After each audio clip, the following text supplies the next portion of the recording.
a team that was trashed last year. Well, one that could easily be trashed is the shirt that you're wearing, the jacket that you're wearing. LSU for that. You know I'm repping. It was a heartbearking loss. Come on, you know you were mad, right? Did you kick the TV set in? Did you kick the TV set in? I didn't go that far, but I felt like it. Have you look, they like were outplayed. I was stunned that they were outplayed. Now, the first drive of the game, I don't know if you watched the whole thing. The first drive of the game, they looked great. They had to settle for a field goal, but I was like, oh, they marched easily on them, and it's going to be just a matter of time. Right. And they did nothing else really until, late in the game when they were down, and they had a chance to steal it. They didn't deserve it, Rob, but they had a chance to steal it. And 2 blocked field goal attempt or extra point attempts. And then I think one was a blocked field goal and a blocked extra point. And then 2 fumbled punts. I mean, come on. And it's like we talked a little bit about college football yesterday, Rob. That's the type of loss. I mean, yeah, if they run the table in the SEC or, maybe lose one more game but beat some of the big boys, they got a shot. But, man, that's a tough one. And Brian Kelly, not much of a debut. That's for darn sure. No, that was a debut, Chris. That wasn't a debut. and Rob G has something a little bit more on this because they got dragged on the internet. I'm glad that you brought up. Deservedly so. Well, it got even worse today. I'm glad you brought up Brian Kelly. I wish I could play the sound, but because the audio is so low, you can't hear it. But I'm going to send you guys the link to the video. But he had his meeting with the media today, and there were some late arriving reporters. So he took it upon himself by saying, hey, we got some late arriving people here. It's going to be $10. We'll have a big party at the end of the year with all the times you're late. And the reporter fires back. She says, maybe if you win, I'd be on time. Nah, that's pretty foul. That's a Rob Parker comment there. I love it. Wow. I'll send you the video. Exactly. I don't blame her. How, they can show up whenever they want. I mean, I'm not advocating being late. No, but what are you worried about as a coach? He's got nothing to do You know what, with Chris? Most of the time, they start the press conference. You're not here. Tough luck. And you do your 10 minutes and walk out. I was here. I did my 10 minutes. And if you didn't get it from somebody else or don't quote me. That's what I would say. Right. But in that situation, that's a nice comeback. What did he say? Did he? He's like, well, it's not about winning. It's about being prompt. I mean, that was bad. Look, Brian Kelly, you can't argue with what he did at Notre Dame. I mean, he did a great job. But I was not impressed. I'm sorry, and I know Florida State is a program, could be on the rise. I mean, obviously they've got a nice history. But LSU's got an even better one. No, all the LSU people with Brian Kelly, that's a heartbreaker. I'm sorry. That's terrible. Am I right? Your first game, you come out like that, they got outplayed. They did. And they were bad. And again, the special teams were bad. And a lot of that's going to fall at his feet, Rob. So good for that reporter. Standing up for herself. So let's talk about the Cowboys, Rob, and the Eagles, because a lot of people are high on the Eagles. You know what, Chris? I'm not that high on the Cowboys. I get why they're switching off the Cowboys. But Jalen Hurts, I'm just not there yet. I'm not saying he can't be good. He won't be good, Chris, but I'm not there yet. I still think it's a question mark. Am I wrong? No, he's definitely a question mark. Now, and I've said this from the get-go, he is a leader, Rob. Wouldn't you agree? He seems like a leader. Seems like a guy that, the locker room respects, not only likes, but respects. But you also need to be able to throw the football. He's not Lamar Jackson in running the ball.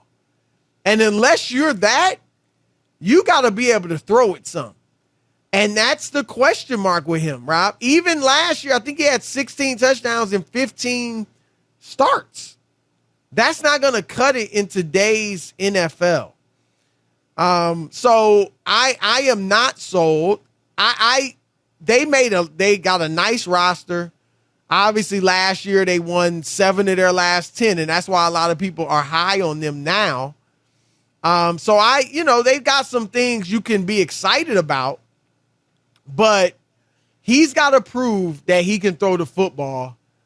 Because again, he's not Lamar Jackson. He can run it. He runs it well, but not well enough to throw the ball as poorly as he has at times. Rob G, I would love for you to look up who Philly beat in that stretch, because I think it was a slew of bad teams. It was. Am I right? I don't know what. If I remember correctly, I don't know the exact team. I don't remember, but if you could just look at who they beat. And that's why I think it's a little fool's goal, just a little bit. You know, like you got to win the games. Here you go, Rob. You have it. They were 0-6 against teams that reached the playoffs last year. There you go. And they got there you go. So, Nick Sirianni, it was his first year. Seemed like he did a pretty good job. But a lot of people are really high on them. Look, I love that they added A.J. Brown.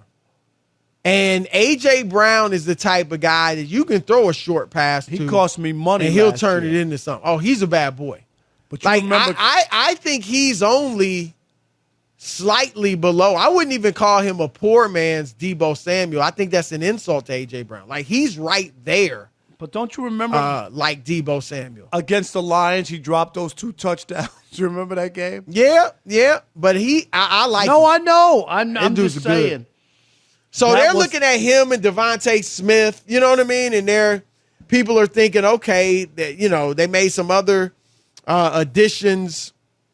So people are high on them. I am not as high on them as others, and I'm not. I still am going with Dallas in the division, Rob. I think both teams could make the playoffs.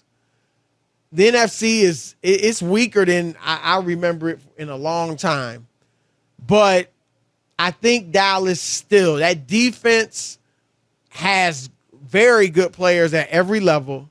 We know how good Dan Quinn is as a defensive coordinator. And I think, Rob, I'm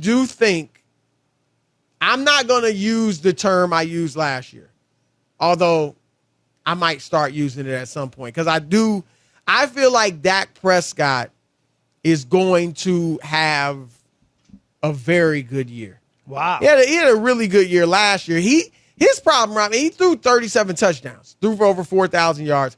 His problem is he has not been able to beat the good teams. Right. And when you get to the postseason, Chris, you play normally. Oh, everybody's good. Right. Exactly. That's the issue. And you remember last year, the taste in your mouth or your last view of Dak Prescott was an awful performance at home against the 49ers. Yep. You remember?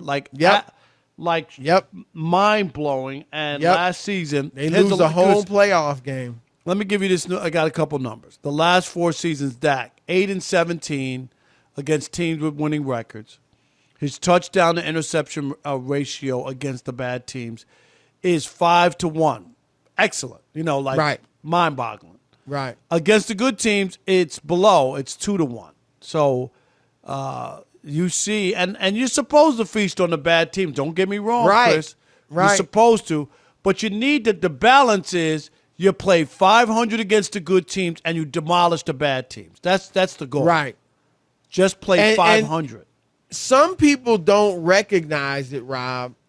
And this is why I think a lot of people, and as you know, I was saying Dak was en route to be an elite, which is why that's what I'm saying. I'm not ready to throw that phrase out yet.